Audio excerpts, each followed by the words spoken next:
अरे भले आदमी, जिस दिन बना था ना, उसी दिन अगर आप ये कहते कि भगवान की कृपा से बना है। मैंने बहुत लोगों को देखा है कि दिन भर सुबह से लेकर शाम तक परिश्रम करने के बाद भी उनको शाम को 2 रोटी खाने को नसीब नहीं होता है। जहां पर खाने की लाइन लगी है, वहां पर खाने की व्यवस्था ही नहीं होती है, और जहां पर भंडार भरा होता है वहां पर कोई खाने वाला ही नहीं होता है। अगर आपको ये सब मिल रहा है तो समझिए कि भगवान की बड़ी कृपा है। एक बार पीछे घूम करके देखें, हजारों लोग ऐसे हैं जो रोड के किनारे अपना जीवन यापन करते हैं। तो महाराज भगवान आज रात्रि को यहीं पर रुक गए। रात्रि में भगवान ने देखा कि जो धर्मराज युधिष्ठिर हैं, उनके जो कमरे का की लाइट है, कमरे का जो प्रकाश है वो जल रहा है। रात्रि में उन्होंने उनके कक्ष के सामने जाकर के देखा तो अंदर रोने की आवाज आ रही थी। उन्होंने दरवाजा खटखटाया, अंदर जाकर पूछा, दादाजी क्यों आप रो रहे हैं? धर्मराज युधिष्ठिर ने कहा, हे केशव, आज मैं इस बात के लिए रो रहा हूं कि अगर हम नहीं होते तो ये महाभारत का युद्ध नहीं होता। कितनी माताएं विधवा हो गई, कितने बच्चे अनाथ हो गए। महाभारत के युद्ध में कोई 2, 4, 10, 20, 50 लोग थोड़ी मारे गए थे। हा? जिस प्रकार से नदी में बाढ़ आती है, इस प्रकार से खून की धार निकली थी जब वहां पर संहार होना शुरू हुआ था। कई लाख की संख्या में लोग मारे गए। अगर हमको राज्य की कामना नहीं होती, हमको लोभ नहीं होता, तो आज इतना नरसंहार नहीं होता। भगवान ने समझाया, देखो महाराज, ऐसा कुछ नहीं है, ये सब पूर्व निर्धारित था कि किसको किस तरह से मरना है। अरे भाई, जिसको जिस तरह से मरने का विधि का विधान होगा, उसको उसी तरह से मरना होगा। हाँ, एक बार एक चूहा दौड़ता हुआ जा रहा था, तो उधर से जमराज जा रहे थे। तो जमराज उस चूहे को देख करके जोर जोर से हंसने लगे। तो चूहे ने कहा कि भाई, हमको जमराज देख करके हंस रहे हैं। तो चूहा, चूंकि भाई गणेश जी का वाहन है, गया गणेश जी से प्रार्थना किया, महाराज हम आपको बैठा करके और यहाँ से वहाँ ले जाते हैं, कम से कम इतना तो कृपा करवाई दीजिए। तो गणेश जी ने कहा, चले जाओ, भगवान के जो वाहन है गरुड़ के पास चले जाओ, हम बता देंगे और आपकी ऐसी व्यवस्था कर देंगे ना कि जमराज आपको छुएंगे नहीं। तो गरुड़ जी के पास गए। तो गरुड़ जी क्या किए, गरुड़ जी उस चूहे को अपने कंधे पर बैठाए और ले जाकर के 7 समुंदर पार ले जाकर छोड़ाया कि वहां तक तो सतह आसमान के उस पार ले जाकर छोड़ाया, यहाँ तक तो जमराज पहुंचेंगे नहीं। और वहां से गरुड़ जी आकर के जमराज को बताने लगे, कहने लगे कि एक चूहा था, उस चूहे को हम ले जाकर के सतह आसमान के उस पार छोड़ाए महाराज, आप तो वहां पहुंच ही नहीं पाओगे।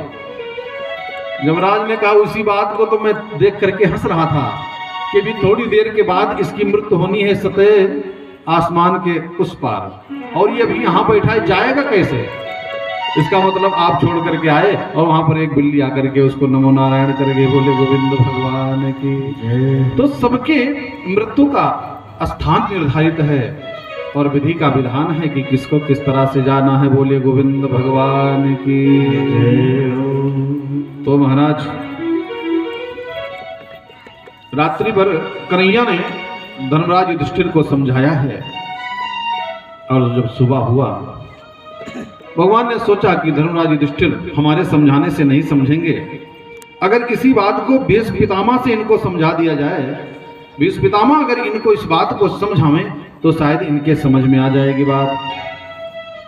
और सुबह हुआ है, हमारे कन्हैया रथ को सजाए हैं और रथ पर 5 पांडवों को बैठाए, कुंती बुआ को बैठाए, द्रौपदी को बैठाए और स्वयं भगवान रथ पर बैठ करके और कुरुक्षेत्र में पहुंचे हैं। कहाँ? कुरुक्षेत्र में पहुंचे हैं, जहां भीष्म पितामह बाणों के सैया पर लेटे हुए थे। भीष्म जी ने जब भगवान को देखा, मन ही मन में भीष्म जी ने भगवान को प्रणाम किया है और मन ही मन में इशारे इशारे में भीष्म पितामह ने भगवान से 3 प्रश्न कर डाले। हे महाराज, मैंने सुना है कि आपका एक रामावतार हुआ था। रामावतार में आप जंगल में जब सीतान्वेषण के लिए जा रहे थे तो एक जटायु नाम का पक्षी, जो मांसाहारी पक्षी था, वो जंगल में घायल अवस्था में आपको दिखाई पड़ा, तो आप दौड़ करके उसको अपने हृदय से लगा लिए।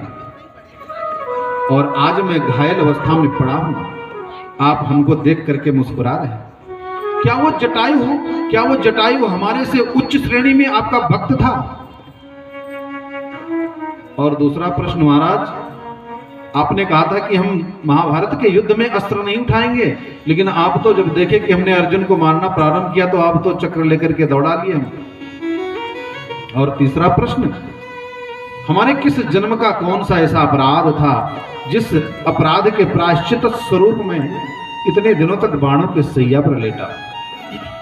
भगवान ने कहा, पितामह, मैं रामावतार में जब जटायु के पास पहुंचा तो जटायु को देखा कि उसके पंख कट गए थे और उसके मरने का कुछ ही क्षण बाकी था। मैं दौड़ करके उसको अपने हृदय से लगाया और आपको देख करके इसलिए मुस्कुराया क्योंकि उस जटायु की श्रेणी में आप तो कभी आ ही नहीं सकते हो।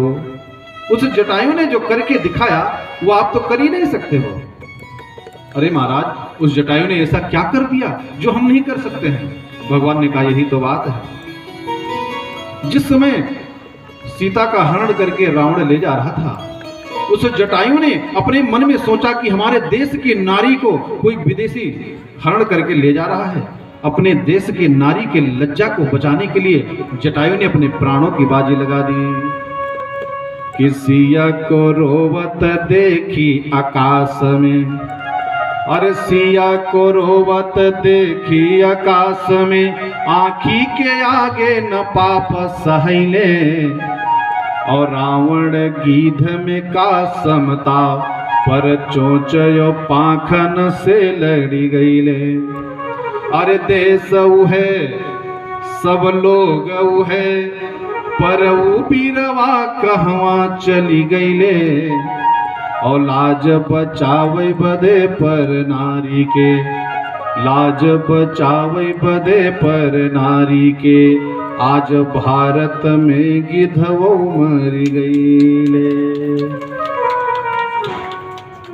भगवान ने कहा कि उस गिधराज जटायु ने जब देखा कि हमारे देश की नारी का हरण करके कोई विदेशी राक्षस ले जा रहा है, तो रावण गीध में का समता, जिस रावण ने अपने यहां सभी देवताओं को बंदी बना करके रखा था, जब सूर्य को आदेश देता था तो सूर्य जाकर के उदय होते थे, वायु को आदेश देता था तो वायु जाकर के चलते थे, सूर्य चंद्रमा मरुदगण सबको अपने यहाँ बंदी बना करके रावण रखा था। उस रावण के सामने एक साधारण गीध की क्या औकात थी, क्या हिम्मत थी, लेकिन चोंचयो पाखन से लड़ी गई ले।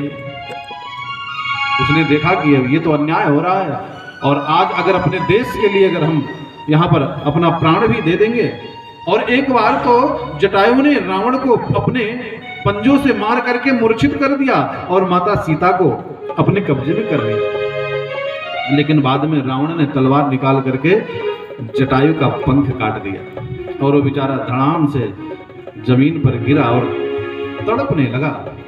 भगवान पहुंचे, उसको हृदय से लगाए।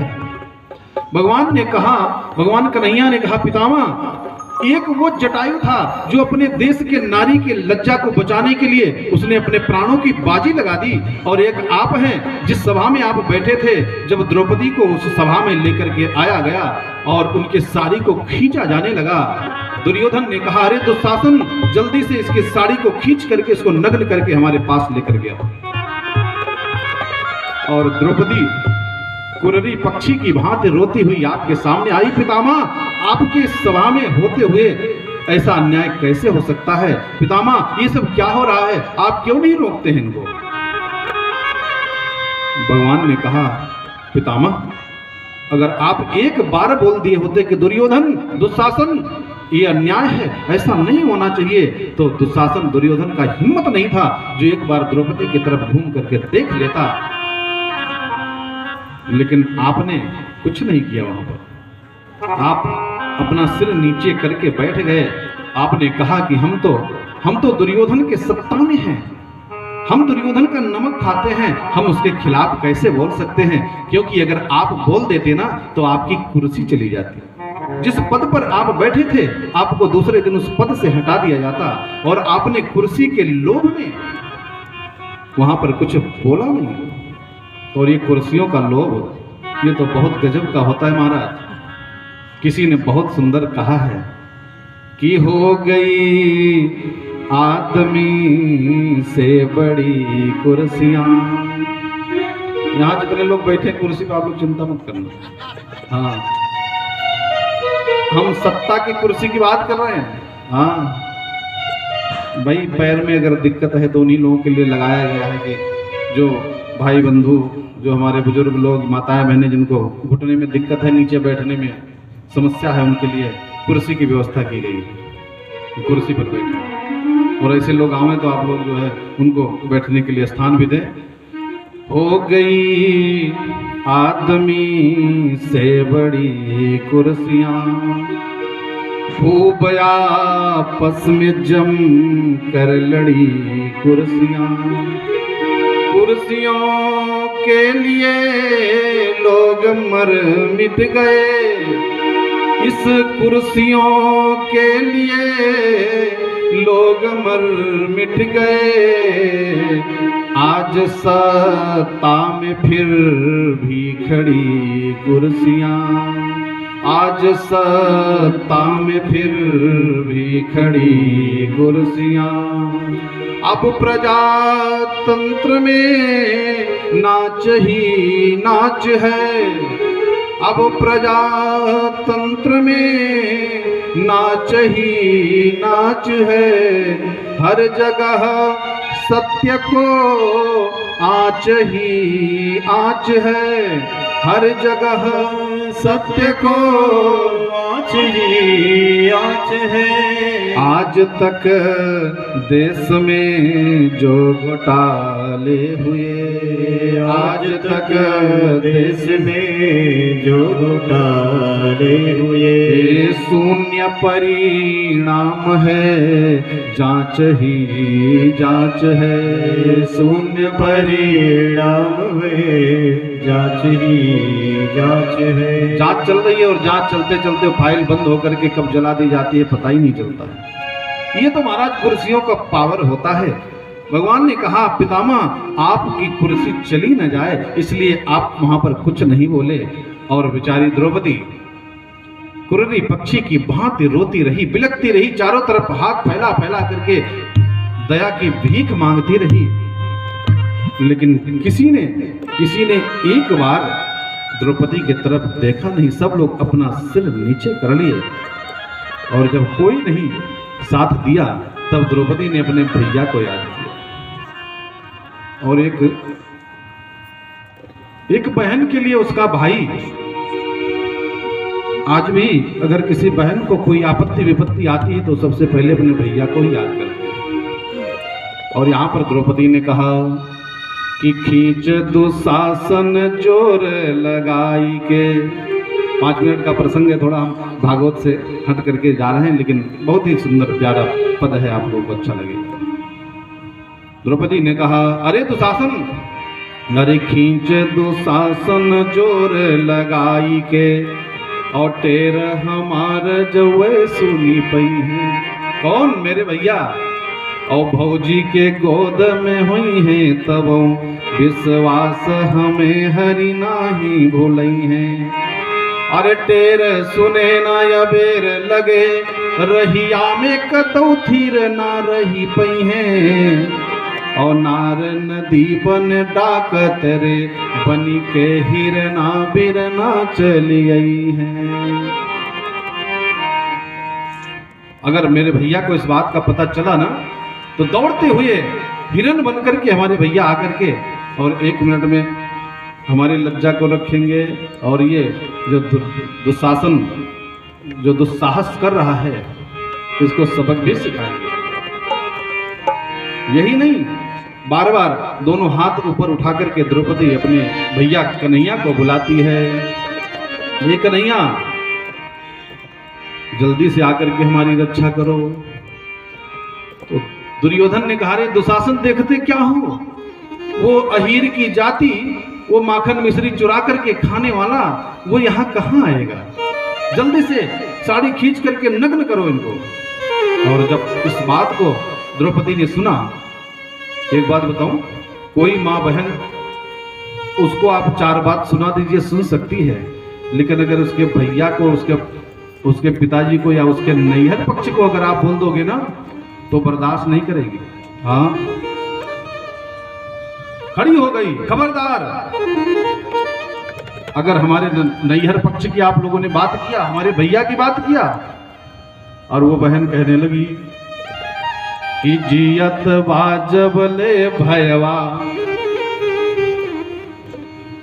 एक बहन को अपने भाई पर इसी तरह से नाज होना चाहिए कि जियत बाजब ले भयवा, एहसान काहू के माथे चढ़ैबे, अरे गाढ़े में भारी भरोसे तुहार, तुहे तज के भला गोहरैबे, और 5 पति पर ऐसी गति।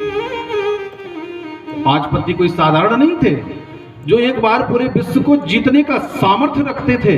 कोई गदाधर है तो कोई धनुर्धर है तो कोई नीतिज्ञ है, कोई धर्मज्ञ है, पूरे विश्व को जीतने की साहस रखते थे। और उन 5 पतियों की पत्नी को सभा के बीच में नग्न किया जा रहा है कि 5 पति पर ऐसी गति, यही देश में सांझ ही आगी लगैबे, और सासुर में सब कायरबा, अब नैहर से बिरना बोलबैबे। हमको आज पता चल गया कि यहाँ पर सब के सब कायर हैं, और अब हम अपने नैहर से अपने भाई को बुलवाएंगे, वो आकर के हमारी रक्षा करेंगे। इसके बाद भी जब भगवान नहीं आए तो द्रौपदी कहती है, कन्हैया मैं जानती हूं कि आपके संसार में बहुत सारे भक्त हैं, कोई भक्त हमसे ज्यादा विपत्ति में हो सकता है आप उसकी विपत्ति टालने के लिए चले गए हों, लेकिन मैं ये भी जानती हूं कन्हैया कि आपके हाथ बहुत बड़े हैं, जो कि वेद कहता है सहस्त्र शीरखा पुरुखा सहस्त्राक्षा सहस्त्रपात। भगवान के हजारों की संख्या में भगवान के हाथ हैं, इसलिए भगवान एक साथ कई काम को एक साथ करने में समर्थवान है।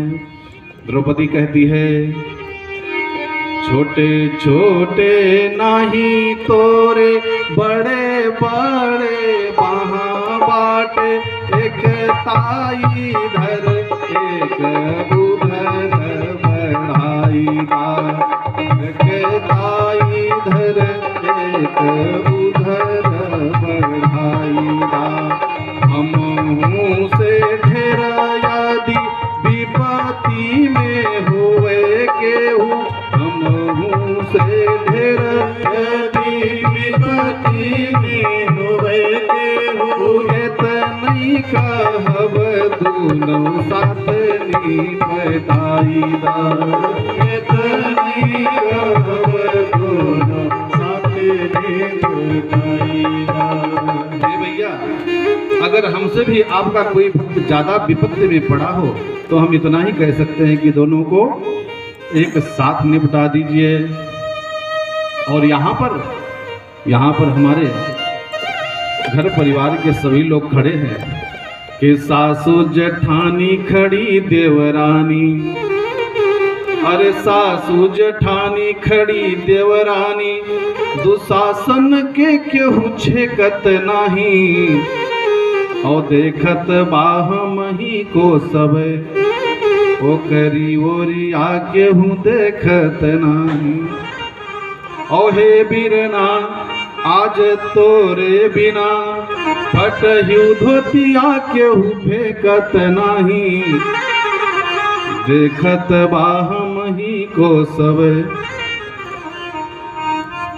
तब भी भगवान नहीं आए। भगवान देख रहे थे कि हो सकता है कि कोई भी इनके घर परिवार का है कोई खड़ा होकर के तो सहयोग करे, लेकिन भगवान तो अंत में आते हैं ना। द्रौपदी कहती है, द्रौपदी भगवान को बुलाते बुलाते नाराज हो। एक बहन जो नाराज होती है तो अपने भाई को किस प्रकार से कोसती है, आज द्रौपदी कोस रही है कि ये कई प्रदुम्न ना रही हैं। उस समय भगवान के एक बेटा थे जिनका नाम था प्रदुम्न। द्रौपदी कहती है, भैया कि ये कई प्रदुम्न ना रही हैं, अब ही बिटिया बेटवा बढ़ हुई हैं। अरे सौरी पोतावे बदे तुह के हमें भेजी के भौजी जरूर भूलई हैं। और तौने दिना हम आई बना पुरखा भी त्योहार मनावई जोई हैं। और तू गड़वा गिरवा हमरे पर सौरी बिना पोतले रही जई हैं। अनेक प्रकार से द्रौपदी विलाप करती है प्यारे। भगवान तब भी नहीं आए। कहती है कि सावन में तुम्हें बांधे बदे जरई फिर ताल में बोरब नाही। सावन के महीने में बहनें जरई उगाती हैं और रक्षाबंधन के दिन अपने भाई के हाथ में बांधती हैं। और पी फूस में लय खिचड़ी अईबा गठरी सरी जाई पे खोलब नाही।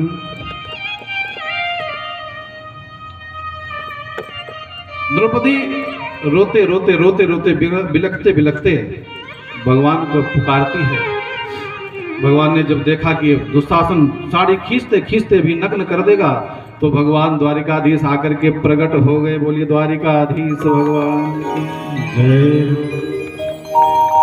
भगवान ने कहा, अरे बहन तुमने हमको कहा कि हे कृष्ण द्वारिका ना वासिन, आप द्वारिका से आकर के हमारी रक्षा करो। अरे बहन हम तो यहीं बैठे थे, तुमने कहा द्वारिकाधीश द्वारिका से आकर के हमारी रक्षा करो, तो हम द्वारिका चले गए, फिर वहां से आए। हमको आने जाने में थोड़ा समय लग गया। कि कान्हा कहे तनि ठाढ़े लखा, देखा कान्हा कहे तनि ठाढ़े लखा, ई बहिनी के गुहारे में भाई खड़ावा। अरे आचर फारी के तू बंधलू, अंगुरी में निशान पड़ा के पड़ावा। और बहुत ऋणिया भैली तोहरा, ब्याज पे ब्याज चढ़ा के चढ़ावा। और लाज तुहार ब्याज में राखब, मूल तुहार पड़ा के पड़ावा। और भगवान फिर साड़ी का अवतार ले लिए हैं। सारी है कि नारी है कि सारी बीचे नारी है कि नारी बीचे सारी है कि सारी की ही नारी है कि नारी की ही सारी है। और दुशासन खींचते खींचते खींचते खींचते, जिस दुशासन के पास 10,000 हाथियों का बल था प्यारे, वो खींचते खींचते धड़ाम से जमीन पर गिर पड़ा, लेकिन साड़ी नहीं खत्म हुई। तब द्रौपदी ने कहा कि अइला चला बड़ कैला भला, नहीं कागति होती हमारी कन्हैया। और जब ले न आइल तू रहला, जन ले इन्हने हमें धाने के पैया। भूसी हो जिसको लोग फटक करके दूर फेंक देते हैं, कि जब ले न आइल तू रहला, जन ले इन्हने हमें जाने धाने के पैया। और एक बहन अगर अपने भाई को कुछ देना चाहे तो क्या दे सकती है? केवल आशीर्वाद। कि बाही और जांघी के जोर बढ़े, रन में बन में तू सुखी रह भैया। भगवान ने कहा, अरे बहन आज तक तो संसार वाले हमसे मांगने वाले ही मिले, कोई देने वाला नहीं मिला, क्योंकि दाता एक राम है, भिखारी सारी दुनिया। पूरे संसार वाले तो भगवान से मांग ही रहे हैं, लेकिन आज पहली बार हमको कोई कुछ देने को कह रहा है। मेरी बहन मुझको कुछ देने को बोल रही है। भगवान हाथ जोड़कर कहने लगे, बहना अगर तू देना चाहती है तो भगवान ने कहा कि देन जो चाहे लू तू वरदान, तो दायब मांगत बाटे कान्हा। क्या चाहिए? भगवान ने कहा वही चाहिए जिसके लिए हम जन्म जन्मांतर तक केवल साधना करते हैं और उसके बाद में हमको कभी कभी नहीं मिलता है। क्या? भगवान ने कहा मैं जहां भी जिस जन्म में जिस अवतार में जाकर के वो अवतार में ग्रहण करूं, वहां पर हमको माता जसोदा और हमारे पिता नंद बाबा और ये ग्वाल हमारे सखा, जितने ग्वाल बाल है ना, ये हमारे सब सखा, कि माता जसोमती नंद पिता मिले, ग्वाल सखा मिले पड़े न बाधा, और राधा मिले जिंदगी भर के बिन राधा के जीवन लागेल आधा। राधा माने प्राण। अगर भगवान शरीर है तो राधा प्राण है। अगर प्राण को अलग कर दिया जाए तो शरीर का कोई अस्तित्व नहीं रहता है। इसलिए हमारे संत लोग कहते हैं, हमारो धन राधा श्री राधा श्री राधा, हमारो धन राधा श्री राधा श्री राधा, हमारो धन राधा श्री राधा श्री राधा, हमारो धन राधा श्री राधा श्री राधा, परम धन राधा राधा राधा राधा राधा, परम धन राधा राधा राधा राधा राधा, परम धन राधा राधा राधा राधा, परम धन राधा राधा राधा राधा, हमारो धन राधा श्री राधा श्री राधा, राधा श्री राधा श्री राधा, हमारो धन राधा श्री राधा श्री राधा, हमारो धन राधा श्री राधा श्री राधा, कान्हा की प्यारी राधा राधा राधा राधा राधा, कान्हा की प्यारी राधा राधा राधा राधा राधा, कान्हा की प्यारी राधा राधा राधा राधा राधा, कान्हा की प्यारी राधा राधा राधा राधा राधा, हमारो धन राधा श्री राधा श्री राधा, हमारो धन राधा श्री राधा श्री राधा, हमारो धन राधा श्री राधा श्री राधा, हमारो धन राधा श्री राधा श्री राधा, परम धन राधा राधा राधा राधा राधा, परम धन राधा राधा राधा राधा राधा, परम धन राधा राधा राधा राधा राधा, परम धन राधा राधा राधा राधा राधा, विश्वान दुलारी राधा श्री राधा श्री राधा, विश्वान दुलारी राधा श्री राधा श्री राधा, कान्हा की प्यारी राधा श्री राधा श्री राधा, कान्हा की प्यारी राधा श्री राधा श्री राधा, हमारो धन राधा राधा राधा राधा राधा, हमारो धन राधा राधा राधा राधा राधा, परम धन राधा श्री राधा श्री राधा, परम धन राधा श्री राधा श्री राधा, परम धन राधा श्री राधा श्री राधा, परम धन राधा श्री राधा श्री राधा, कान्हा की प्यारी राधा राधा राधा राधा राधा, कान्हा की प्यारी राधा राधा राधा राधा राधा, दुलारी राधा श्री राधा श्री राधा, दुलारी राधा श्री राधा दुलारी राधा श्री राधा श्री राधा, दुलारी राधा श्री राधा श्री राधा, हमारो धन राधा श्री राधा श्री राधा, हमारो धन राधा, जय जय श्री राधे जय जय श्री राधे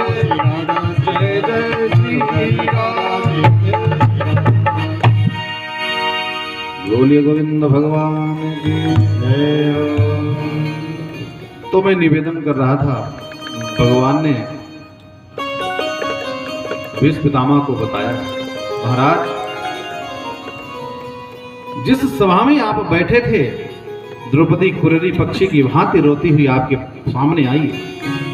आप एक बार भी मना नहीं किए, क्योंकि आपके मना करने पर काल दुशासन द्रौपदी के पल्लू को छोड़ देता।